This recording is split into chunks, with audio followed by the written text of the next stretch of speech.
ప్రకాశం జిల్లా ఖమ్మం పట్టణంలోని ఉదయగిరి బృందావన ఫంక్షన్ హాల్లో అర్ధవీడు, ఖమ్మం, బేస్తవారిపేట మండలాలకు చెందిన ప్రభుత్వ ఉద్యోగ ఉపాధ్యాయ సంఘాలు నిర్వహించిన ఆత్మీయ అభినందన సభలో గిద్దలూరు శాసనసభ్యులు ముత్తుమల అశోక్ రెడ్డి పాల్గొన్నారు.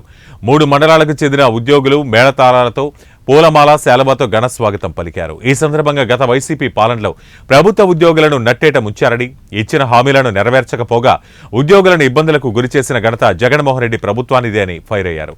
విద్యా విలీనం పేరుతో గ్రామాల్లోని చిన్నారులకు విద్యను దూరం చేశారని, కరోనా సమయంలో ఉపాధ్యాయులను ప్రభుత్వ మద్యం షాపుల వద్ద నియమించిన వారిని అగౌరవపరిచారని అన్నారు.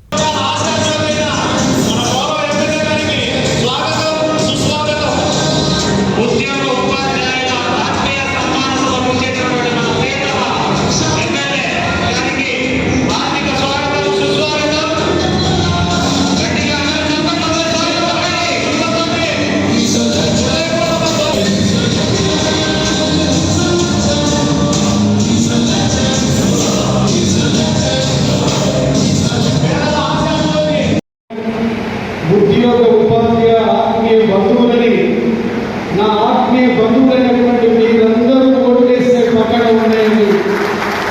అవి పక్కన ఉండడంతో కొండంత ధైర్యంతో ఉన్నాను నేను. 380 లెక్క కాదు నా గెలుపు పద్యం. ఈ గెలుపు మీది, ఈ గెలుపు మీది అంకితం అని చెప్పే సందర్భంగా మీ అందరికీ నేను తెలియజేసుకుంటున్నాను. ఈరోజు